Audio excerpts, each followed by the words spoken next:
Welcome to Bruins Overtime Live, presented by BuyAToyota.com. For offers not seen on TV, visit BuyAToyota.com. Adam Pellerin, Billy Jaffe, Andy Brickley. The Bruins lose 6-4 in the season opener. The Florida Panthers, the defending Stanley Cup champs who raised the banner before the game, did not disappoint the hometown crowd and basically showed why they're Stanley Cup champs with the same formula that they used last season. There was no hesitation in their game. There was no Stanley Cup hangover in their game whatsoever. They came out, and despite the fact 8-9 different players off their squad from last year to this year, definitely questions about their defense as they lost a couple of guys. They came out and initiated play, and the Bruins, especially in their own zone, could not handle it. They could not in that first period, and that was a major factor. Yeah, if Florida has now a weakness on defense with the turnover of their roster, the Bruins didn't exploit it because they couldn't get out of their own zone. The forecheck for Florida was too much for the group of 6 defensemen in the lineup for the Bruins tonight. I know it's a collective 5-man unit on the ice, but I thought the defense had a real hard time trying to get to pucks under pressure, under duress, and make plays to get easy exits out of the defensive zone. Let's take a look at some of that dominant forecheck that the Panthers display, and they displayed it right out of the gate. Yeah, off the face-off, they're getting it in. I mean, everything was deep into the zone.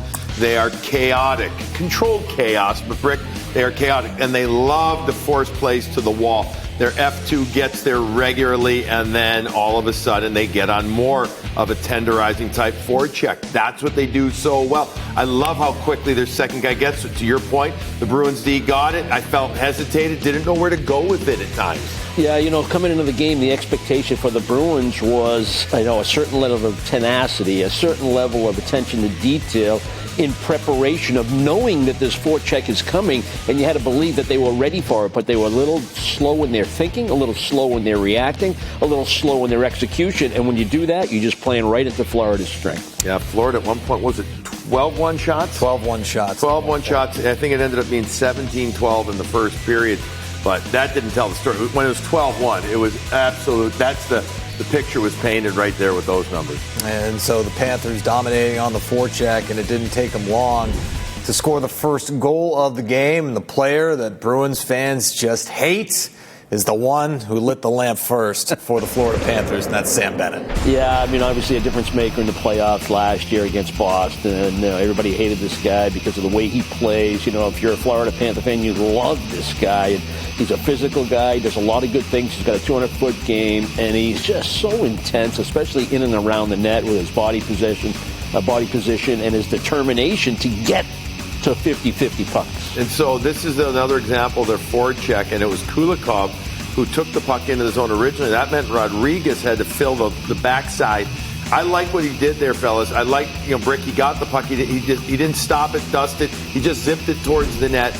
The puck goes high off the body of Korpisalo. It bounces. He doesn't know where it is, and there's Bennett in front of the net. But again, it started with entry, forecheck, tackling or attacking the front of the net by Florida. So Sam Bennett scores, Evan Rodrigues the assist, and a minute 4 later, the Panthers get bodies in front of the net once again, and this time it's Luostarinen with a goal. Using the back of the net, whether it's changing the point of attack or just to protect the puck. And here they get on a cycle, and the Bruins trying to set up. They don't even touch it right away. The guy is on the ice, and the Florida Panthers still control the puck. Luostarinen's going to hold on to it, goes all the way back to what we'll call the point area. Then it's brought down the wall, and there to Brick point again, bodies in front of the inside stick positioning. Yeah, just watch the front of the net and the way the Bruins defend. People are loose. Sticks are loose, late to react, rebounds available, not winning the battles. Luostarinen's able to just, this puck finds him, but he does what he's supposed to do. Gets his stick inside of Trent Frederic.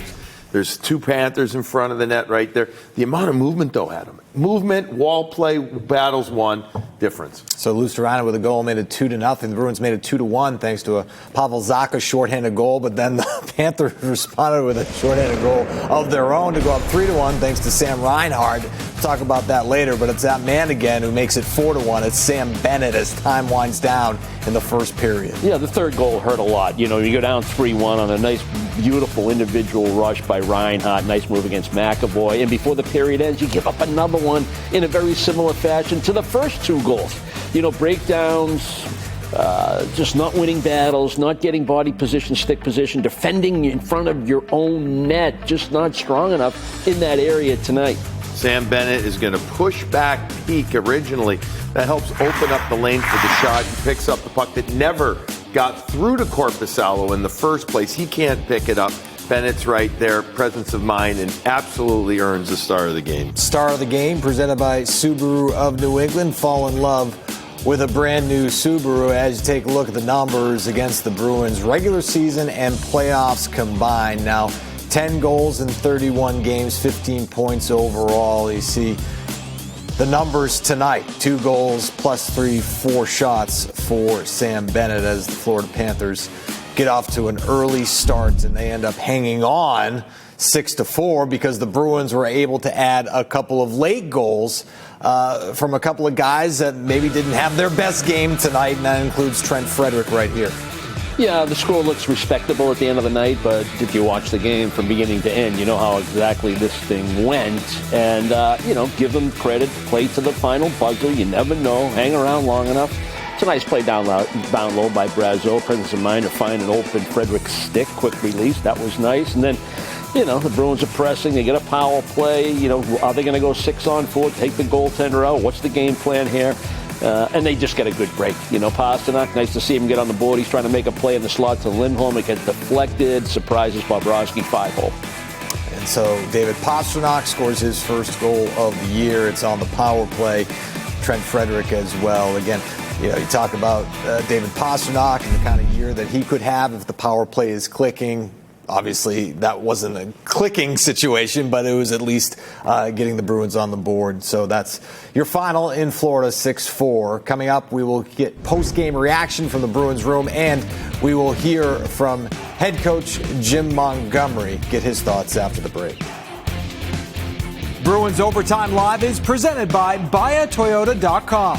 For offers not seen on TV, visit BuyAToyota.com.